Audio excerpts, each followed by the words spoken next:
Selamat berjumpa kembali Bapak Ibu, Saudara-saudari umat beriman terkasih dalam Tuhan. Salam sehat berlimpah berkat.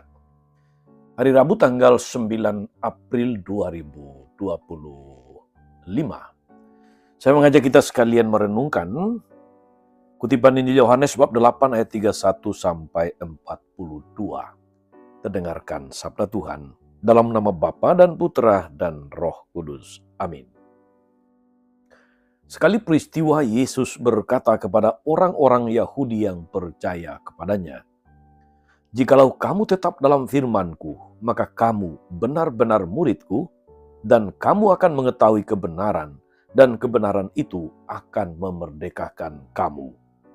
Jawab mereka, "Kami adalah keturunan Abraham, dan tak pernah menjadi hamba siapapun." "Bagaimana engkau dapat berkata kamu akan merdeka?" Kata Yesus kepada mereka, "Aku berkata kepadamu sesungguhnya, setiap orang yang berbuat dosa adalah hamba dosa. Dan hamba tidak tetap tinggal di rumah, yang tetap tinggal di rumah adalah anak. Tetapi apabila anak itu memerdekakan kamu, kamu pun benar-benar merdeka. Aku tahu bahwa kamu adalah keturunan Abraham, tetapi kamu berusaha untuk membunuh aku karena firman-Ku tidak beroleh tempat di dalam kamu. Apa yang kulihat pada Bapa, itulah yang kukatakan. Seperti halnya kamu melakukan apa yang kamu dengar dari bapamu." Jawab mereka kepadanya, "Bapa kami ialah Abraham."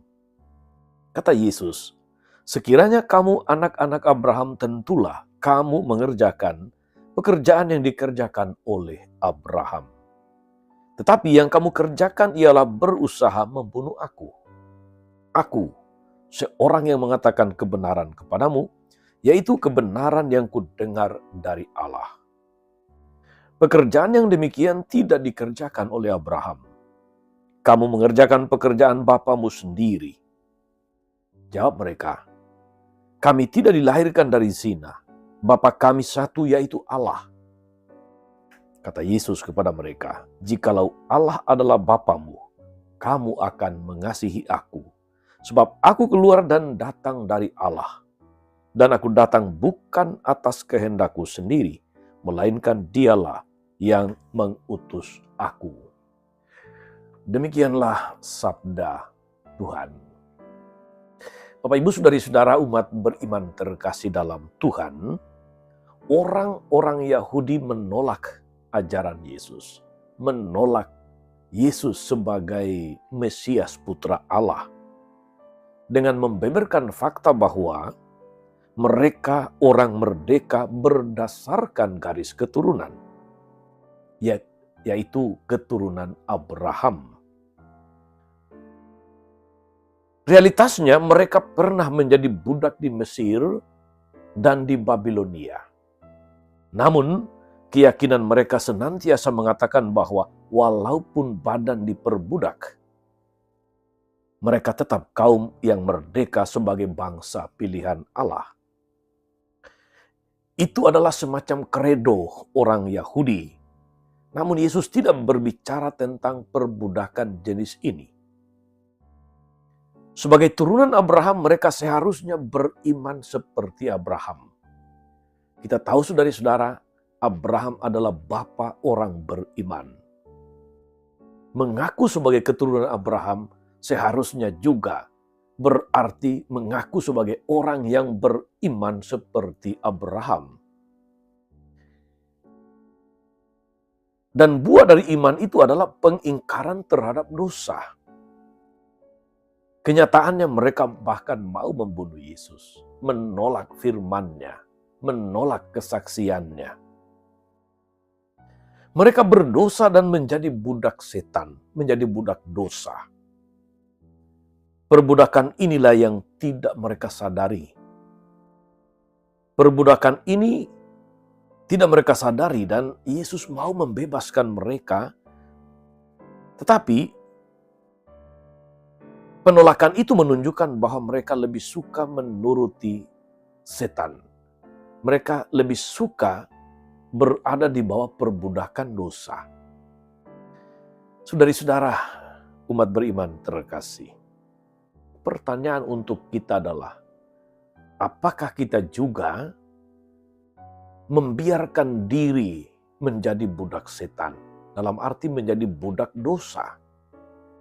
Jika kita berdosa dan tidak mau bertobat, kita juga adalah budak-budak dosa. Kita adalah budak-budak setan. Setiap dosa adalah bentuk penghinaan terhadap kasih Allah. Ketika orang berbohong, ketika orang memfitnah, ketika orang membuli orang lain, ketika orang melecehkan martabat sesama manusia dan ciptaan lain, ketika orang mengingkari atau mengangkangi hak-hak orang lain, ketika orang menyebabkan orang lain kemudian masuk atau melakukan kejahatan, semua itu saudari-saudara menunjukkan bahwa dalam skala itu kita membiarkan diri menjadi budak setan, menjadi budak dosa. Tuhan menawarkan sebaliknya, yaitu hidup jujur, hidup yang penuh kasih, hidup yang menjadi berkat bagi banyak orang,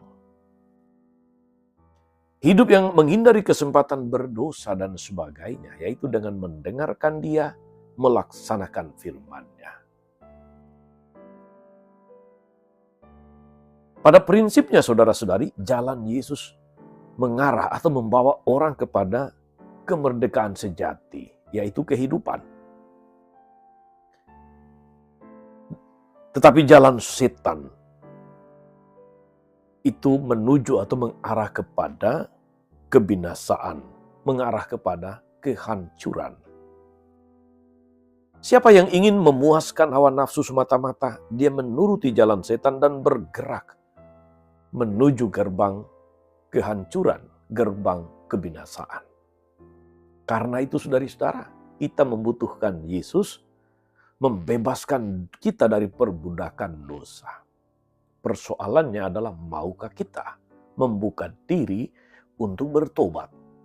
Maukah kita untuk tidak membiarkan diri menjadi budak dosa? Maukah kita untuk tidak membiarkan diri menjadi budak setan? Yesus hadir di sini dan mengundang kita semua menuju kepada rumah kehidupan, yaitu kemerdekaan sejati sebagai anak-anak Allah. Maka jangan melalaikan kesempatan istimewa ini, saudara-saudari. Kita sungguh beruntung karena bisa belajar dari kesalahan-kesalahan orang Yahudi yang tercatat dalam kitab suci. Namun sungguhkah kita mau belajar? Itu pertanyaannya. Mari kita renungkan saudara-saudari dan menentukan sikap. Moga-moga hasil permenungan kita semakin membantu, semakin meneguhkan kita untuk boleh membiarkan diri dimerdekakan oleh Tuhan. Membiarkan diri terbuka untuk menikmati kemerdekaan sejati anak-anak Allah. Tuhan Yesus memberkati kita semua. Amin. Tuhan Yesus Kristus, kami bersyukur atas firman-Mu yang mengajar, yang meneguhkan kami untuk belajar dari kesalahan orang-orang Yahudi yang membiarkan dirinya diperbudak oleh dosa, diperbudak oleh iblis. Kuatkan kami Tuhan agar kami mampu membuka diri, percaya, dan boleh mengikuti Engkau dengan setia dan konsekuen menuju kepada kemerdekaan sejati. Berkatilah kami semua, ya Tuhan, untuk segala usaha kami semakin hidup menurut kehendak-Mu. Berkati juga saudara-saudari yang sungguh mengharapkan berkat-Mu, yang mensyukuri rahmat-rahmat istimewa yang mereka nikmati. Khususnya hamba-Mu Bu Harlim yang sedang merayakan ulang tahunnya. Berkati dia dengan kesehatan yang baik, kesuksesan dalam karya, sukacita dalam keluarga, dan mampukan untuk terus menjadi berkat bagi banyak orang. terpujilah namamu Tuhan sepanjang segala masa. Amin. Saudari-saudara sekalian, berkat Allah turun atas saudara-saudari, atas mereka yang kita doakan atau kita janjikan doa mereka yang sakit dan menderita, segala rencana, karya, dan pelayanan hari ini, Bapa dan Putra dan Roh Kudus. Amin. Tetap sehat, teruslah menjadi berkat. Jangan lupa like, subscribe, nyalakan lonceng notifikasinya. Salam 52, Tuhan memberkati.